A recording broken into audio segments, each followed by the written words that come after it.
Assalamualaikum warahmatullahi wabarakatuh. Bagaimana kabarnya hari ini anak-anak? Semoga selalu sehat ya, dan selalu dalam lindungan Allah Subhanahu wa Ta'ala. Amin. Nah, kita bertemu lagi dalam pembelajaran matematika bersama dengan Ustazah Susi. Sebelumnya Ustazah akan membacakan pijakan aturannya terlebih dahulu ya. Yang pertama, anak-anak pastikan menonton video dari awal hingga tuntas. Yang kedua, pastikan fokus agar bisa memahami materinya dengan baik. Nah, sebelum kita mulai pembelajarannya, Ustazah akan memimpin doa, sikap berdoa. Tangannya diangkat, kepalanya ditundukkan. Doa sebelum belajar. Bismillahirrahmanirrahim. Rabbi zidni ilma warzuqni fahma. Amin. Nah, semoga dengan berdoa, ilmu yang kita dapatkan bisa bermanfaat bagi kita semua. Amin. Kita sudah memasuki tema 3, yaitu tokoh dan penemuan, serta subtema 3, ayo menjadi penemu. Di sini, Ustazah sudah menyiapkan satu buah lagu tema, judulnya Ayo Menjadi Penemu dengan nada Gembira Berkumpul. Ustazah coba nyanyikan dari sini ya. 1, 2, 3. Ayo kawan semua, marilah menjadi seorang penemu. Dengan tetap berlandaskan Al-Quran sebagai pedoman hidup kita. Mulai dari eksperimen untuk menguji temuan kita. Walau gagal, tak mengapa, tetap sabar dan terus lakukan saja. Oke, itu dia lagu temanya. Lalu kita akan membahas sedikit tentang siapa sebenarnya penemu itu. Nah, yang dimaksud dengan penemu adalah orang yang menemukan suatu alat atau sesuatu yang belum diketahui oleh orang lain sebelumnya. Nah, sedangkan proses menemukannya itu disebut dengan penemuan. Lalu apa sih manfaat penemuan itu? Manfaatnya bagi kehidupan kita yaitu untuk merubah dunia dan menggeser zaman dari zaman kuno ke zaman modern dan lebih maju. Jadi manfaat penemuan ini sangat besar ya bagi kehidupan kita. Nah, suatu saat Ustazah berdoa semoga anak-anak di sini ada yang bisa menjadi seorang ilmuwan yang hebat, seorang ilmuwan yang baik, dan seorang ilmuwan yang bermanfaat bagi banyak orang. Lalu apa sih kualifikasi atau ciri-cirinya? Ilmuwan yang baik yaitu yang pertama mencintai sains dan eksplorasi ilmiah. Lalu yang kedua, selalu melakukan eksperimen dengan ide-ide yang baru. Dan yang ketiga, selalu bersabar dan memperhatikan hal-hal yang detail. Lalu ilmuwan yang baik itu akan menerima apapun hasil kerja mereka, walaupun mungkin hasilnya tidak sesuai dengan harapan. Dan yang kelima, bersiaplah menghadapi kegagalan. Jadi ilmuwan yang baik itu ketika menghadapi kegagalan tidak putus asa, tetapi dia sudah siap menghadapi kegagalan itu dan mencoba hal yang baru lagi. Seperti itu. Nah, sekarang kita akan membahas tentang bab lingkaran. Pekan ini kita akan membahas tentang hubungan antara sudut pusat, panjang busur, dan luas juring lingkaran. Serta Ustazah akan membahas sedikit tentang bangun campuran. Yang pertama kita akan menghitung panjang busur terlebih dahulu. Anak-anak pasti masih ingat ya apa itu busur? Busur adalah garis lengkung yang menghubungkan dua titik, yaitu titik A dan titik B di sini. Nah, pada suatu lingkaran dan berbentuk lengkung ya anak-anak. Jadi kalau busur itu lengkung, kalau yang garis lurus itu namanya tali busur.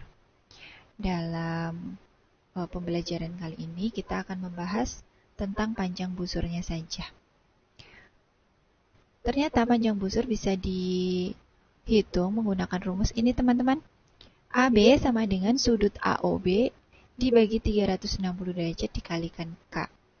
AB itu adalah panjang busur, sudut AOB adalah sudut yang ini. Nah, ini dia sudut AOB. Kebetulan di sini besarnya adalah 90 derajat. Dibagi 360. Kenapa 360, Ustazah? Karena sudut dalam satu lingkaran penuh besarnya adalah 360. Ya, makanya di sini per 360 derajat. Lalu dikalikan K. Apa itu K? K yaitu keliling lingkaran. Kita langsung saja ke contoh soalnya di sini. Contoh soal, keliling lingkaran di samping adalah 44 cm. Tentukan panjang busur AB-nya. Kita tuliskan dulu langkah-langkahnya. Langkah pertama yaitu kita tuliskan yang diketahui dulu. Yang diketahui, K sama dengan 44 cm. Lalu setelah itu yang ditanyakan adalah panjang busur AB. Langkah ketiga, kita tulis jawaban. Nah, untuk langkah ketiga ini, pastikan kita menuliskan rumusnya terlebih dahulu ya. Rumusnya yaitu AB atau panjang busur AB sama dengan sudut AOB per 360 derajat dikalikan kelilingnya. Nah, kita tinggal memasukkan saja sudut AOB-nya. Karena ini adalah sudut tegak lurus, maka pasti besarnya adalah 90 derajat. Dibagi 360 derajat, dikalikan 44. 90 per 360 ini bisa kita sederhanakan. Caranya bagaimana? Caranya dengan dibagi menggunakan bilangan 90 semuanya. 90 dibagi 90 sama dengan 1. 360 dibagi 90 sama dengan 4. Jadi di sini kita tulis 1/4 dikalikan 44. Langsung saja kita kalikan 1 dikalikan 44 sama dengan 44 dibagi 4 sama dengan 11. Nah, jadi jawabannya panjang busur AB sama dengan 11 cm. Oke, itu jika di dalam soal diketahui kelilingnya. Nah, bagaimana Ustazah kalau misalnya yang diketahui itu bukan kelilingnya? Misalnya luas lingkarannya. Nah, kalau yang diketahui luas lingkarannya, maka langkah-langkah yang perlu kita lakukan, yang pertama adalah menghitung jari-jari menggunakan rumus luas lingkaran. Jadi, kita harus mengetahui jari-jarinya terlebih dahulu. Bagaimana caranya Ustazah? Di sini Ustazah sudah menuliskan rumus turunan dari rumus luas lingkaran. Jadi untuk menghitung jari-jari lingkaran, rumusnya yaitu R sama dengan akar L per Pi, di mana R adalah jari-jari, lalu L adalah luas lingkaran, per Pi. Pi-nya, silakan anak-anak boleh memilih. Besarnya bisa 22/7 atau 3,14. Nah, kalau R-nya sudah diketahui, maka langkah selanjutnya adalah menghitung keliling lingkaran. Kalau keliling lingkarannya sudah diketahui, maka kita tinggal menghitung menggunakan rumus panjang busur AB sama dengan sudut AOB per 360 derajat dikalikan keliling. Seperti itu ya. Sekarang kita akan menghitung luas juring. Nah, di sini Ustazah sudah menyiapkan rumus dari luas juring AOB. Oke, di sini luas juring AOB sama dengan sudut AOB per 360 derajat dikalikan luasnya. Kalau tadi dikalikan keliling, kalau sekarang dikalikan luasnya. luas lingkaran keseluruhan. Kita langsung saja ke contoh soalnya. Jari-jari lingkaran di samping adalah 10 cm. Tentukan luas juringnya. Nah, seperti biasa, langkah pertama kita tuliskan yang diketahui terlebih dahulu. Yang diketahui adalah jari-jarinya. Kita tulis R sama dengan 10 cm. Lalu langkah kedua ditanyakan. Yang ditanyakan luas juring AOB. Ya. Lalu jawab. Kita tulis rumusnya. Luas juring AOB sama dengan sudut AOB per 360 derajat dikalikan luas lingkaran. Nah, di sini sudutnya adalah 90, kita tulis. Lalu per 360 dikalikan rumus luas lingkaran yaitu pi kali R kuadrat. Kita tulis ya. 3,14 dikalikan 10 kuadrat atau 10 kali 10. Hasilnya yaitu 78,5 cm. Jadi jawabannya adalah luas juring AOB sama dengan 78,5 cm. Oke. Nah, bagaimana Ustazah kalau di dalam satu soal itu yang diketahui itu luas juringnya, sedangkan kita harus mencari jari-jari lingkarannya. Nah, tinggal kita langkah pertama yaitu mencari luas lingkaran terlebih dahulu. Karena yang diketahui adalah luas juring, maka luas lingkarannya harus kita hitung terlebih dahulu menggunakan rumus yang ini.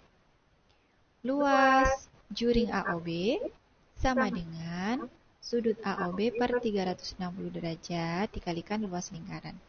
Artinya bahwa luas lingkaran sama dengan luas juring AOB dikalikan 360 derajat per sudut AOB. Kalau luas lingkarannya sudah diketahui, maka kita bisa mencari jari-jarinya. Jari-jari lingkaran dicari menggunakan rumus R sama dengan akar luas lingkaran dibagi pi. Kalau jari-jarinya sudah ketemu, maka kita tinggal menjawab. Jari-jari lingkaran sebesar titik-titik sentimeter. Seperti itu ya. Lalu kita akan membahas tentang bangun campuran. Menghitung keliling dan luas bangun campuran.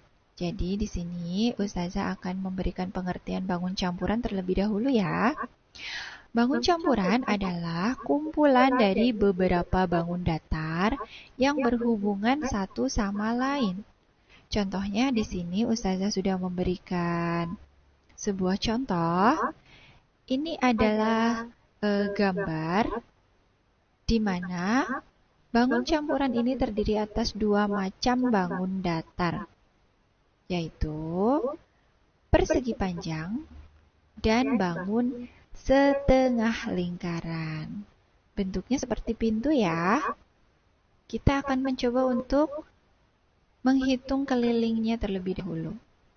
Nah, cara menghitung keliling bangun campuran yang seperti tadi, yang pertama yaitu tentukan panjang dan lebar dari persegi panjang. Kalau sudah diketahui panjang dan lebarnya, maka perhatikan bahwa panjang persegi panjang itu sama dengan diameter lingkaran. Dilihat dari gambarnya ya. Panjang persegi panjang sama dengan diameter lingkaran. Nah, kalau sudah, lihat kita bisa menghitung kelilingnya. Keliling persegi panjang yaitu 2 kali panjang ditambah 2 kali lebar. Lalu setelah itu kita hitung keliling lingkaran. Keliling lingkaran bisa dihitung menggunakan rumus 2 kali pi kali R. R-nya bagaimana Ustazah? Lihat, di sini kan diameternya sudah diketahui. Jadi, R sama dengan setengah kali diameter. Nah, karena bangunannya hanya setengah lingkaran, maka kelilingnya juga hanya setengah. Kalau kelilingnya sudah diketahui, kita tinggal membagi dua, ya. Atau K sama dengan setengah dikalikan 2 kali Pi kali R. Kalau keliling setengah lingkarannya sudah diketahui, maka kita bisa langsung menghitung keliling bangun campurannya. Sama dengan keliling persegi panjang ditambah dengan keliling setengah lingkaran. Begitu pula dengan luasnya. Jadi ketika kita akan menghitung luas dari bangun campuran, maka kita hitung dulu luas persegi panjang. Setelah itu kita hitung luas dari lingkaran. Setelah itu luas lingkarannya kita bagi dua, karena ini bangunnya hanya setengah lingkaran. Lalu setelah itu baru kita hitung luas bangun campuran sama dengan luas persegi panjang ditambah dengan luas setengah lingkaran. Seperti itu. Anak-anak, semoga bisa dipahami. Dan bangun campuran ini ada banyak ya. Nanti kalau anak-anak menemukan bangun campuran yang lain, langkah-langkahnya bisa diganti sesuai dengan bangun yang ada di bangun campuran tersebut. Oke, hanya itu saja yang Ustazah bisa sampaikan. Mohon maaf jika banyak kekurangan dan kesalahan dalam menyampaikan. Terima kasih atas perhatian anak-anak. Sampai jumpa lagi minggu depan. Assalamualaikum warahmatullahi wabarakatuh.